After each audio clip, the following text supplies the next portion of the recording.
بسم اللہ الرحمن الرحیم۔ اعوذ باللہ من الشیطان الرجیم، بسم اللہ الرحمن الرحیم۔ سب دیکھنے اور سننے والوں کو السلام علیکم۔ آج ایک بار پھر سے آپ کے سامنے حاضر ہوں اور ایک سلسلہ جس کا آپ سے وعدہ کیا تھا کہ سوال جواب کا سلسلہ ہوگا اور اس کے ذریعے آپ میں سے کسی ایک کے چینل کو ہر ویڈیو میں پروموٹ کرنے کی کوشش کی جائے گی، تو آج پہلا سوال اور پہلا چینل جو آپ کے سامنے پیش ہوگا وہ کون سا ہے؟ تو ذرا پہلے ایک تصویر ملاحظہ کیجئے اور اسی تصویر میں آپ کو سوال بھی نظر آ جائے گا۔ جی، آپ نے یقیناً دیکھ لیا ہوگا کہ ہماری ایک بہن ہے جن کا چینل کا نام ہے اسٹائل ود مانی۔ بڑی پرخلوص بہن ہے اور ریگولر وزٹ کرنے والی دوسرے کے چینلز کو، تو آپ سے بھی یہ امید رکھی جائے گی کہ آپ ان کے چینل پر جائیے، ان کے چینل کو دیکھیے، ان کے معیاری کنٹینٹ کو دیکھیے اور پھر ان کے چینل کو سبسکرائب کیجئے تاکہ ان کا حوصلہ بڑھے اور وہ پوری ہمت کے ساتھ آگے بڑھیں۔ تو ہماری یہ بہن جن کے چینل کا نام ہے اسٹائل ود مانی، انہوں نے سوال بھیجا ہے کہ ہم سنتے ہیں اپنے ارد گرد لوگوں سے کہ سور کا نام لینے سے، خنزیر کا نام لینے سے زبان ناپاک ہو جاتی ہے 40 دن تک کے لیے۔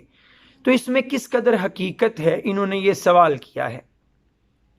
دیکھیے، اول تو یہ کہ صحیح بخاری کی حدیث کے مطابق مومن آدمی نجس یعنی گندا ہوتا ہی نہیں ہے، ناپاک ہوتا ہی نہیں ہے، سوائے یہ کہ اسے غسل کی حاجت ہے تو غسل کرے، لیکن عام حالات میں وہ ناپاک نہیں ہوتا۔ اور ساتھ ہی ساتھ آپ غور کیجئے کہ قرآن مجید میں متعدد آیات میں، کئی صورتوں میں اللہ تعالیٰ نے خود خنزیر کا لفظ استعمال فرمایا ہے۔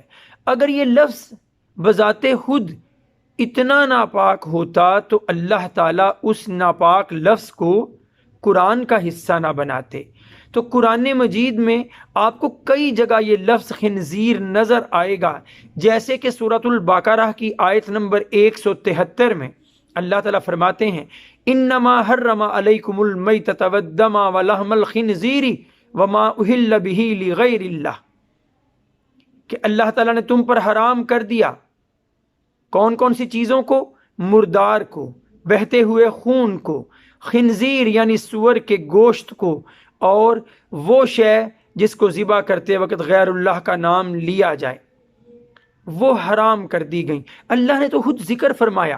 اور پھر آپ غور کریں، جو حافظ قرآن لوگ ہوتے ہیں، حفاظ ہوتے ہیں، حفظ کرتے وقت وہ ایک ہی آیت کو کئی کئی بار دہراتے یاد کرتے ہیں۔ اگر ایسا کوئی معاملہ ہوتا تو نبی کریم صلی اللہ علیہ وآلہ وسلم صحابہ کو یہ آیات جن میں خنزیر کا لفظ، سور کا لفظ آتا ہے، یاد ہی نہ کرواتے۔ اور اگر اس کے پڑھنے سے زبان ناپاک ہوتی تو پھر حفاظ کی زبان تو کبھی پاک ہی نہ ہو پاتی، وہ تو اکثر اوقات قرآن مجید پڑھتے رہتے ہیں اور اس قرآن مجید میں یہ خنزیر کا لفظ کئی بار موجود ہے۔ امید ہے میں اس بات کا جواب مؤثر انداز میں آپ تک پہنچانے کے قابل رہا ہوں گا۔ اللہ تعالیٰ سے دعا ہے کہ وہ مجھے دین صحیح طور پہ پہنچانے کی توفیق عطا فرمائے۔ وآخر دعوانا ان الحمد للہ رب العالمین۔ السلام علیکم۔